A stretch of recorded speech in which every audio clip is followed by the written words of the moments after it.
नमस्कार. समर्थ IVFच्या पॉडकास्टच्या आजच्या भागामध्ये आपल्यासोबत आहेत doctor Patange madam. Doctor Ambika Patange madam ह्या स्त्रीरोग तज्ज्ञ तसेच वंध्यत्व निवारण तज्ज्ञ सुद्धा आहेत. डॉक्टर पतंगे मॅडम ह्या पतंगे हॉस्पिटल आणि मॅटर्निटी होम येथे 9 वर्षापासून कार्यरत आहेत. गर्भधारणा, प्रसूती सेवा त्याचबरोबर जोखीम असलेल्या गर्भधारणेच्या व्यवस्थापनात मॅडमचा मोठा अभ्यास आणि अनुभव आहे. नमस्कार मॅडम, तुमचं या पॉडकास्टमध्ये हार्दिक स्वागत. नमस्कार. आजच्या या पॉडकास्टच्या सुरुवातीला मी मॅडमला विचारू इच्छिते की मॅम, या क्षेत्रातील तुमच्या करिअरमध्ये त्याचबरोबर उमरगा या गावामध्ये तालुक्यामध्ये जी तुम्ही सेवा देत आहात, या सगळ्या करिअरची आणि या क्षेत्रामध्ये काम करण्याची प्रेरणा तुम्हाला कुठून मिळाली? उमरगा हे तालुका प्लेस आहे आणि कर्नाटका महाराष्ट्राच्या बॉर्डरवरील अविकसित भाग आहे. इथं 80 किलोमीटर रेडियसवर वंध्यत्वावरील उच्च वैद्यकीय सेवा जे आहे ते उपलब्ध नाही आहे. अच्छा. तर मोठ्या शहरात जाऊन उपचार घेणं हे प्रत्येकाला शक्य नसतं. तर गावाजवळच उच्च वैद्यकीय सेवा आणि वंध्यत्वावरील जागतिक दर्जाचे सर्व प्रकारचे अत्याधुनिक उपचार उपलब्ध करून देणं हेच आमचं एम होतं. आणि प्रत्येक जोडप्याचं मातृत्वाचं जे स्वप्न आहे ते घराजवळ राहूनच पूर्ण व्हावं हीच आमची प्रेरणा. अच्छा मॅम, तुम्ही जे सांगितलं की तालुका प्लेसवरती जिथे चांगले हॉस्पिटल्स अवेलेबल नाही आहे, तिथे तुम्ही इतके चांगले हॉस्पिटल्स बरेच आहेत. उमरगा हे एक मेडिकल हब आहे. वंध्यत्वावरील उपचारासाठी त्यांना लांब जावं लागत असतं. हे IVF सेंटर म्हणा, हे सगळं तिथं अवेलेबल नाही आहे. अच्छा, नाही, तुमचा उद्देश नक्कीच खूप चांगला आहे. मॅम, हे क्षेत्र जे आहे, या क्षेत्रामध्ये बऱ्याच लोकांना या क्षेत्राबद्दल माहिती नाही आहे. तुम्ही त्यांच्यामध्ये जनजागृती करण्याचं काम करतायत. माझा प्रश्न हाच आहे की ह्या क्षेत्रामध्ये आव्हानंही तेवढीच मोठी असणार आहेत. तर या क्षेत्रामध्ये आल्यानंतर तुम्हाला कोणकोणत्या आव्हानांना सामोरं जावं लागतं? तर बरेच कंडिशन्स जसे की एंडोमेट्रिओसिस, PCOD, PID यांचे लक्षणं एकसारखे असतात. अच्छा. तर यांचं निदान होणं थोडंसं मुश्किल असतं आणि त्याच्यातच बरंच वेळ निघून जातं. हे एक चॅलेंजिंग गोष्ट झाली. दुसरी गोष्ट म्हणजे स्त्रीचं वय हे एक मोठं फॅक्टर आहे. जसं जसं स्त्रीचं वय वाढत जातं तसं तसं त्यांची स्त्रीबीजची संख्या कमी होत जाते, त्याची क्वालिटी कमी होत जाते. त्यामुळे वेळेवर योग्य डिसिजन घेणं हे महत्त्वाचं असतं आणि एका गायनेकोलॉजिस्टसाठी त्यांना हे समजून घालणंही चॅलेंजिंग असतं. तिसरी गोष्ट आहे, हे जेव्हा इन्फर्टिलिटी ट्रीटमेंट्स घेत असतात, जसे की IUI म्हणा, IVF म्हणा, त्याचे बरेचसे कॉम्प्लिकेशन्स कॉमन आहेत. जसे की मल्टिपल प्रेग्नन्सी झाली किंवा ओव्हेरियन हायपरस्टिम्युलेशन सिंड्रोम, अशा गोष्टी खूप कॉमन आहेत आणि हे एक स्त्रीरोग तज्ज्ञासाठी चॅलेंजिंग असू शकतं. आणि सगळ्यात मोठं चॅलेंज म्हणजे आजच्या पिढीमध्ये म्हणजे लोक एक अनरिअलिस्टिक एक्सपेक्टेशन घेऊन येतात. ते बऱ्याच वेळेस चुकीची माहिती घेऊन येतात किंवा ते ट्रीटमेंटबद्दल झालं किंवा प्रोसिजरबद्दल झालं किंवा साईड इफेक्ट्सबद्दल, तेही नॉन मेडिकल सोर्सेसमधून किंवा इंटरनेटमधून. हे तर फार कॉमन आहे की गुगलवरती सर्च करून लोक येतात आणि ह्या गोष्टी मॅनेज करणं ही चॅलेंजिंग असतं. म्हणजे या क्षेत्रामध्ये बरीच आव्हानं आहेत. पेशंटला तुम्हाला कसं समजून सांगायचं वगैरे वगैरे. मॅडम, माझा पुढचा प्रश्न असा आहे की जे ही पेशंट तुमच्याकडे येतात त्यातील स्त्रियांच्या मानसिक आणि भावनिक आरोग्यासाठी तुम्ही त्यांना काय सल्ला द्याल? जेव्हा वंध्यत्वावरचं उपचार चालू असतं त्यावेळेस संयम ठेवणं हे अतिशय महत्त्वाचं असतं. ओके. प्रेग्नेन्सीसाठी ट्रीटमेंट सुरू केल्या प्रेग्नेन्सी राहायचे जे रेट आहे, सक्सेस रेट आहे, हे हार्डली 20% आहे. त्यामुळे संयम ठेवणं अतिशय महत्त्वाचं आहे. जर समजा आपण थोडं पेशन्स न ठेवता वेगवेगळ्या चाचण्या करायला सुरुवात केले, डॉक्टर्स पटापट बदलायला सुरू केलं, तर मग पेशंटच्या मनात हे असेल की मला प्रेग्नेन्सी थांबेल का नाही, अशाने त्यांचे स्ट्रेस लेवल्स वाढतील आणि स्ट्रेस हॉर्मोन्स जेव्हा बॉडीमध्ये वाढतील त्यावेळेस हेच एक मोठं अडथळ आहे प्रेग्नेन्सी राहण्यात. त्यामुळं स्ट्रेस कमी ठेवणे, स्ट्रेस कमी करणे आणि योगा आणि मेडिटेशन सारखे प्रॅक्टिसेस अडॉप्ट करणे स्वतःला दोष न देणे, ह्या सगळ्या गोष्टींकडं जर लक्ष दिलं तर स्त्रीचं मेंटल हेल्थ स्टेबल राहील आणि त्यांना जे पाहिजे आहे म्हणजे प्रेग्नन्सी राहण्याचं जे त्यांचं एम आहे ते पूर्ण व्हायला जास्त वेळ नाही लागणार. हे खूप महत्त्वाचं सांगितलं मॅडम, कारण की पेशंट्स संयम सोडून देतात आणि वेगवेगळ्या डॉक्टर्सला व्हिजिट करायला सुरुवात करतात. आणि ह्या ट्रीटमेंटमध्ये सगळ्यात महत्त्वाचं आहे की तुमचं मानसिक स्थैर्य खूप जास्त महत्त्वाचं आहे, कारण की ते डायरेक्टली तुमच्या प्रेग्नन्सीवरती इम्पॅक्ट करतं. मॅडम, या क्षेत्रामध्ये वंध्यत्वाबद्दल लोक बोलणं टाळतात, हवी तेवढी जनजागृती या विषयावरती नाही आहे. तर तुम्हाला या क्षेत्रामध्ये वंध्यत्वाबद्दल कोणकोणते गैरसमज बघायला मिळतात? बरेच गैरसमज आहेत, पण सगळ्यात कॉमन समजा की एखादं पेशंट इन्फर्टिलिटी स्पेशलिस्टकडे गेलं तर त्यांच्या असं मनात एक गैरसमज असते की मला डायरेक्ट IVFच कर असं म्हणते. ओके, जे खरं नाही आहे. आपल्या OPDला येणाऱ्या साधारण एक 50 ते 60% पेशंटमध्ये फक्त सौम्य उपचार औषध गोळ्यांनी गर्भधारणा होऊ शकते. राहिलेले एक 50% पेशंट्सलाच फक्त IUI किंवा IVF सारखे उपचार लागू होतात, त्यांची गरज लागू शकते. दुसरं गैरसमज म्हणजे जर आपल्या इंडियन सिनॅरिओमध्ये जर समजा की कुठल्या एखाद्या स्त्रीला वंध्यत्व आहे, एखाद्या जोडप्याला जर वंध्यत्व आहे तर असं समजलं जातं की ते फक्त स्त्रियांमुळे असू शकतं, जे की एक गैरसमज आहे. ओव्हरऑल वंध्यत्वाच्या केसेसमध्ये 30% जे आहे ते स्त्रियांमुळे असतं वंध्यत्व. अच्छा. 30% केसेसमध्ये पुरुष वंध्यत्व असतं.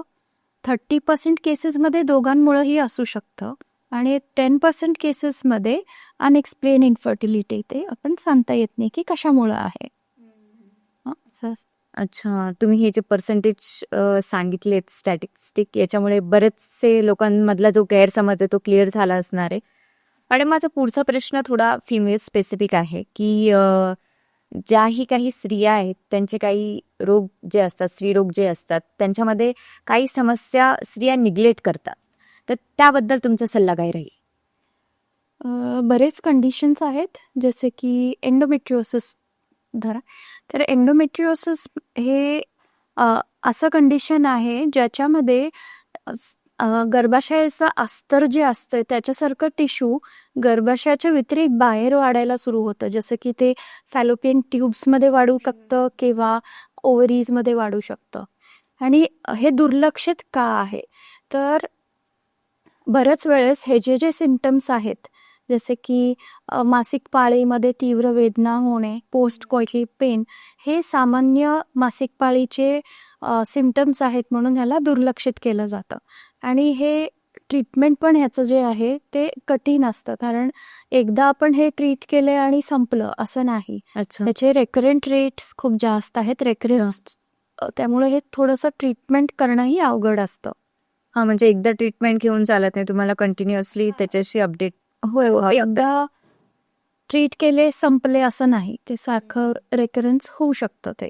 त्यामुळं दुसरं कंडिशन आहे ते आहे PCOD. PCOD हे आपल्याला आजकाल एक अराउंड 80% लेडीजमध्ये बघायला मिळतं. PCOD मध्ये हे एक हॉर्मोनल इम्बॅलन्स आहे, ज्याच्यामध्ये सिम्पटम्स जसे की अनियमित मासिक पाळी, वजन वाढणे, चेहऱ्यावर केस दिसणे, हे सगळे गोष्टी लाईफस्टाईल चेंजेसमुळे झाले असं म्हणून हे दुर्लक्षित केले जातात. आणि ह्याचं ट्रीटमेंट पण थोडंसं अवघड आहे, कारण मेन डायग्नोसिस व्हायलाच उशीर होतं, त्यामुळं ट्रीट करायलाही. आणि ह्या ट्रीटमेंटमध्ये 80% जे आहे लाईफस्टाईल मॉडिफिकेशन असतं, फक्त 20% जे रोल आहे ते ड्रग्सचं आहे, त्यामुळे ह्याचं ट्रीटमेंट ही थोडंसं अवघड असतं. अच्छा, म्हणजे ज्याही यंग लेडीज आहेत त्यांनी पाळी जर लेट येत असेल किंवा तुम्हाला जास्त त्रास होत असेल, तो फक्त हार्मोनल इम्बॅलन्सचा पार्ट आहे असं म्हणून दुर्लक्षित करायला नको, नक्कीच डॉक्टरकडे जाऊन ट्रीट करायला पाहिजे. येस. IVF ही जी ट्रीटमेंट आहे ही वयाच्या कोणत्या वर्षापर्यंत घ्यायला पाहिजे? असं काही फिक्स्ड नाही आहे, पण जी स्त्रीबीजची संख्या आणि त्याची गुणवत्ता असते ते मॅक्झिमम आणि त्याची बेस्ट क्वालिटी जी असते ते वयाच्या 25 पासून 29 पर्यंत असते. अच्छा. त्याच्यानंतर एकदा 30 ओलांडलं की ते स्त्रीबीजची संख्या आणि त्याची गुणवत्ता दोन्हीही कमी व्हायला सुरुवात होतं आणि 35 नंतर एकदम झपाट्याने कमी व्हायला सुरुवात होतं. त्यामुळं वयाचं महत्त्व हे खूपच लक्षात ठेवून IVFचा निर्णय घेणं आवश्यक आहे. जे कपल्स आहेत जे IVF ट्रीटमेंट घ्यायचं प्लॅन करतायत त्यांच्यासाठी हा नक्कीच सल्ला इम्पॉर्टंट राहील. मॅडम, तुमचा अनुभव फार दांडगा आहे या क्षेत्रामध्ये. 9 ते 10 वर्षापासून तुम्ही या क्षेत्रामध्ये काम करत आहात. तर आपल्या अनुभवातून कोणत्या प्रकारच्या प्रजनन समस्या सर्वसाधारणपणे दिसतात तुम्हाला? तर आपण त्याला डिवाइड करून सांगू शकतो. सगळ्यात पहिले आहे ओव्हेरियन कॉजेस. याच्यात आले PCOD. PCOD आजकाल खूप कॉमनली दिसत आहे. कॉमनचा ओके. हे एक लाईफस्टाईल डिसऑर्डर म्हणू शकतो आपण आणि ज्याच्यामध्ये हॉर्मोनल इनबॅलन्स होतं. मासिक पाळी अनियमित होते, वजन वाढते आणि चेहऱ्यावर केस अतिशय एक्सेस हेअर ग्रोथ होतं. हे खूप कॉमन आहे. नेक्स्ट आहे आजकालच्या जे वातावरण आहे, जे पोल्युशन म्हणू शकता किंवा जे पॅक फूड, जंक फूड याचं सेवन किंवा लाईफस्टाईल चेंजेसमुळं प्रीमेच्युअर ओव्हेरियन फेल्युअर खूप कॉमनली दिसत आहे. जे अगोदर 40च्या वयात दिसायचं चेंजेस, जिथं स्त्रीबीजची संख्या आणि त्याची गुणवत्तामध्ये जे चेंजेस आहेत ते आजकाल थोडंसं लवकर दिसत आहे. हे खूप कॉमनली बघायला मिळतं आम्हाला. नेक्स्ट आहे ट्युबल कॉजेस. ट्युबल कॉजेसमध्ये डॅमेज्ड ट्यूब्स किंवा ब्लॉक्ड ट्यूब्स हे खूप कॉमनली इन्फर्टिलिटीच्या केसेसमध्ये बघायला मिळतं.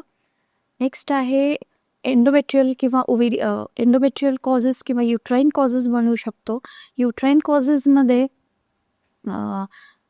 गर्भाशयात पडदा, ज्याला आपण युट्राईन सेप्टम म्हणतो, हे कॉमन आहे. युट्राईन फायब्रॉइड्स सारख्या गोष्टी खूप कॉमन आहेत. एंडोमेट्रिओसिस जे मी म्हणाले थोड्या वेळापूर्वी, हेही खूप कॉमन आहे. नेक्स्ट आहे थायरॉइड रिलेटेड डिसऑर्डर्स ही खूप कॉमनली दिसत आहेत आजकाल आपल्याला आणि हे झाले सगळे फिमेल कॉजेस. नेक्स्ट आहे mail causes. Mail कॉजेसमध्ये ejaculatory dysfunction असू शकतं किंवा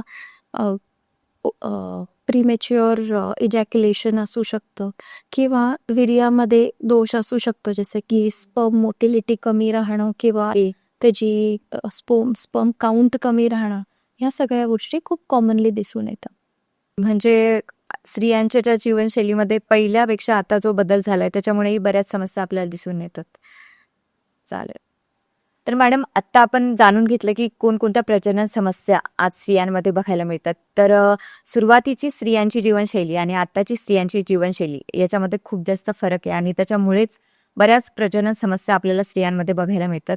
तर माझा पुढचा जो प्रश्न आहे तो याच्याशीच रिलेटेड आहे की आजकालची जी जीवनशैली आहे स्त्रियांची, त्याच्यामध्ये कोणता बदल तुम्ही सजेस्ट कराल की ज्याच्यामुळे ह्या समस्या स्त्रियांना दिसणार नाहीत किंवा येणार नाहीत? तर आजकालच्या आधुनिक आणि तांत्रिक युगामध्ये जीवनशैलीमध्ये अतिशय बदल झालेला आहे आणि याच्यामुळे प्रकृतीवर दुष्परिणाम होत आहे. लाईफस्टाईल डिसऑर्डर्स जसे की डायबिटीज, थायरॉइड आणि हायपरटेन्शन आणि हृदयाचे विकार, या सगळ्यांचं प्रमाण वाढत चाललेलं आहे. त्यामुळे बरेचसे चेंजेस करणं आवश्यक आहे. आजकाल पॅक्ड फूड किंवा जंक फूडचं खूप सर्वात महत्वाचं वाढत चाललेलं आहे. तर हे packed food, junk food avoid करून संतुलित घरचं फळ आहार आणि हिरवे पालेभाज्यांचं सेवन हे सगळं करणं आवश्यक आहे. नियमित व्यायाम करणं आवश्यक आहे. योगा, मेडिटेशन सारखे प्रॅक्टिसेस अडॉप्ट करणं महत्त्वाचं आहे. सिगरेट स्मोकिंग, अल्कोहोल ह्या सगळ्या गोष्टींना टाळणं खूप महत्त्वाचं आहे. म्हणजे आजकालचं यूथ फक्त टेम्पररी जॉयसाठी जे हे काही फास्ट फूड असेल किंवा स्मोकिंग वगैरे हे जे काही करतंय, पण त्यांनी हे लक्षात ठेवायला पाहिजे की याचा परिणाम लॉंग लास्टिंग होऊ शकतो आपल्या बॉडीवरती आणि हे सगळं काही लक्षात घेऊन त्यांनी टाळायला पाहिजे. येस. आपण जर IVF ट्रीटमेंट सुरू करतोय तर IVF उपचारानंतर महिलांनी कोणती काळजी घेणं आवश्यक आहे?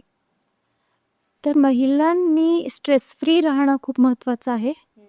स्ट्रेस फ्री राहणं आणि एक पॉझिटिव्ह ॲटिट्यूड घेऊन चालणं खूप महत्त्वाचं आहे एकदा IVF झाल्यावर. ह्याच्या व्यतिरिक्त आपल्या औषध गोळ्या मेडिसिन्स जे काय आहेत ते वेळेवर घेणे, भरपूर पाणी पिणे, थोडंसं धावपळ कमी करणे, स्ट्रेसफुल एक्सरसाइजेस टाळणे आणि योगा मेडिटेशन सारखे प्रॅक्टिसेस करणे, हे सगळे खूप महत्त्वाचं आहे. हां, म्हणजे जसं की तुम्ही सुरुवातीला बोललात, की जर स्ट्रेस लेव्हल तुमचा वाढतोय, तर त्या हार्मोनल इम्बॅलन्स होऊन तुमच्या ट्रीटमेंटवरती त्याचा परिणाम होऊ शकतो. तर ही सगळी काळजी त्यांनी घ्यायला पाहिजे, की एक proper yoga, meditation and diet. आपल्याकडे फ्रँचायझी आहे, तर त्या फ्रँचायझीमध्ये आता ज्या सुविधा आणि नवीन तंत्रज्ञान आहे, त्याच्याबद्दल आम्हाला काय सांगा? आपल्या इथं एक आधुनिक IVF लॅब आहे, ज्याच्यात आपण बरेचसे नवीन सर्व प्रकारचे अत्याधुनिक उपचार उपलब्ध केलेला आहे. IVF, ICSI, लेझर असिस्टेड हॅचिंगही अवेलेबल आहे. त्याच्या व्यतिरिक्त स्पर्म फ्रीजिंग, एग फ्रीजिंग आणि टेसा, हे सगळे गोष्टी अवेलेबल आहेत. म्हणजे ज्याही काही ॲडव्हान्स टेक्नॉलॉजी आता सध्या मार्केटमध्ये दिसतात, त्या सगळ्या काही आपल्या फ्रँचायझीमध्ये उपलब्ध आहेत. Available आहे. आणि माझा पुढचा प्रश्न थोडा मेल स्पेसिफिक आहे, की IVFच्या ट्रीटमेंटमध्ये पुरुषांची जी भूमिका असते ती बऱ्याचदा दुर्लक्षित केली जाते. तर माझा प्रश्न त्याच निगडीत आहे, की वंध्यत्वाच्या उपचारामध्ये पुरुषांची भूमिका आणि त्यांचे योगदान किती महत्त्वाचं आहे? तर ओव्हरऑल वंध्यत्वाच्या केसेसमध्ये अराउंड 40%, 40% केसेसमध्ये मेल इन्फर्टिलिटी हे कारण असते वंध्यत्वाचं. तर वंध्यत्वाचा उपचार करत असताना वीर्याची तपासणी ही एक पहिली आणि सर्वात महत्त्वाची चाचणी आहे. ह्याच्यामध्ये आपण शुक्राणूंचे मोटिलिटी, काउंट, मॉर्फोलॉजी सारख्या गोष्टी पाहत असतो आणि ह्या माहितीच्या आधारावरच पुढचं ट्रीटमेंटचं दिशा ठरत असतं. दुसरं गोष्ट, जेव्हा उपचार चालू असतं त्यावेळेस लाईफस्टाईल म्हणजे जीवनशैली आणि धूम्रपान, मद्यपान ह्या सगळ्यांचं व्यसनाचं थेट परिणाम स्पर्म्सच्या क्वालिटीवर होत असतं. अच्छा. तर त्यामुळे मद्यपान, धूम्रपान सारख्या गोष्टी टाळणं आणि एक संतुलित आहार, नियमित व्यायाम, पुरेशी झोप देणं, हे सगळ्या गोष्टी जर पाळलं तर यशस्वी ट्रीटमेंटचं जवळ आपण वळू शकतो. दुसरी गोष्ट म्हणजे जेव्हा एखाद्या कपलला वंध्यत्व असतं त्यावेळेस दोघांनाही सामील होणं महत्त्वाचं आहे. ज्यावेळेस पेशंट म्हणून स्त्री जाते वंध्यत्वाच्या उपचारासाठी, त्यावेळेस ते हजबंड्सही सोबत जाणं, डॉक्टर्सच्या व्हिजिट्सला सोबत जाणं, त्याच्या डिसिजन मेकिंगमध्ये मदत करणं, हे सगळ्या गोष्टी जर केलं तर स्त्रीवरील ताण कमी होतं आणि हे यशस्वी उपचारासाठी खूप महत्त्वाचं रोल असू शकतं. हां, म्हणजे ट्रीटमेंटसाठी जेही कपल येत आहेत त्यांनी हे लक्षात घ्यायला पाहिजे, की फर्टिलिटी ही दोघांची जबाबदारी, ही मेल किंवा फिमेल ही एकट्याची जबाबदारी नाही, हे दोघांचा गोल आहे. तुमच्याशी गप्पा मारून बरेच काही नवीन गोष्टी मला शिकायला मिळाल्या आणि जेही आपले प्रेक्षक असतील त्यांनाही तुमच्या यामधून बरंच काही सल्ला भेटला असणार आहे मॅडम. आपण पुढे फक्त एक शॉर्टमध्ये रॅपिड फायर गेम खेळणार आहोत. तुम्हाला नक्कीच तो आवडेल. फास्ट मी तुम्हाला विचारते आणि तुम्हाला फक्त एका शब्दामध्ये किंवा तुम्हाला जसं वाटेल तसं आन्सर करायचं आहे. पहिला प्रश्न असा आहे, की एक संदेश तरुण डॉक्टरांसाठी. आजकाल AIचं जे वाढतं प्रमाण आहे त्याच्याकडे जास्त जोर न देता स्वतःहून प्रोग्रेस करा. अगोदर स्वतः खूप प्रॅक्टिकल नॉलेज घ्या, बुकमधनं नॉलेज घ्या, नंतर ते फाईन ट्युनिंग करण्यासाठी AIचा वापर करा. हे एक संदेश मी यंग डॉक्टर्सला देण्यात मला आवडेल. IVF बद्दल एक गैरसमज जो आपण दूर करू इच्छिता.